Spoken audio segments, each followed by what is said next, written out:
కరీంనగర్ జిల్లా కేంద్రంలోని జిల్లా సహకార బ్యాంక్ను ఇథియోపియా అధికారుల బృందం సందర్శించింది. రాష్ట్రంలో అమలవుతున్న సహకార వ్యవస్థ, బ్యాంకుల పనితీరును అధ్యయనం చేసేందుకు ఇక్కడికి వచ్చినట్టు చెప్పారు ప్రతినిధుల బృందం. ఇక్కడి సహకార వ్యవస్థ సాధించిన విజయాలు, రైతులకు బ్యాంకులు చేస్తున్న సేవలను టెస్కాప్ చైర్మన్ కొండూరు రవీందర్రావు విదేశీ బృందానికి వివరించారు. ఆ తర్వాత ఇక్కడి బ్యాంక్ అధికారులతో సమావేశమయ్యారు. సహకార బ్యాంకులకు, ఇతర బ్యాంకులకు మధ్య తేడాలు, పనితీరును వారు అడిగి తెలుసుకున్నారు. జిల్లాలో సహకార బ్యాంకుల పనితీరు ఇథియోపియా ప్రతినిధుల బృందం ప్రశంసించింది.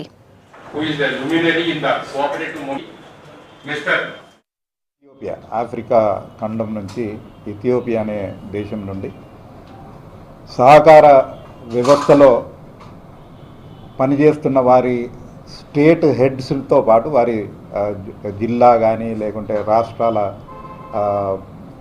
ముఖ్య కార్యనిర్వహణ అధికారులతో ప్రభుత్వం అధికారులు ఇద్దరు, అంటే మనకు ఇక్కడ ఆర్సిఎస్ కానీ లేకుంటే ప్రిన్సిపల్ సెక్రటరీ కోఆపరేషన్ కానీ ఏ విధంగా ఉంటారో వాళ్ళు అటువంటి అధికారులతో పాటు ఒక ప్రతినిధి బృందం ఇవాళ ఇక్కడికి రావడం జరిగింది. నాబార్డ్ వారు సలహా మేరకు సహకార వ్యవస్థ ఇవాళ బ్రహ్మాండంగా సాగుతూ ఉన్నది. దాని మోడల్ మీకు నిజంగా కూడా దాన్ని కొట్టొచ్చినట్టు కనబడాలి వ్యవస్థ పనితీరు అంటే మీరు కరీంనగర్ వెళ్ళిరండి. కరీంనగర్ జిల్లాలో బ్యాంకు, సహకార బ్యాంకుతో పాటు సంఘాలు కూడా చాలా బ్రహ్మాండంగా నడుస్తూ ఉన్నాయి. కాబట్టి అయితే దాన్ని పురస్కరించుకొని వాళ్ళు ఇక్కడికి రావడం, ఇక్కడ వీడికి వస్తూ ఉన్నారంటే బ్యాంకుతో పాటు మన దగ్గర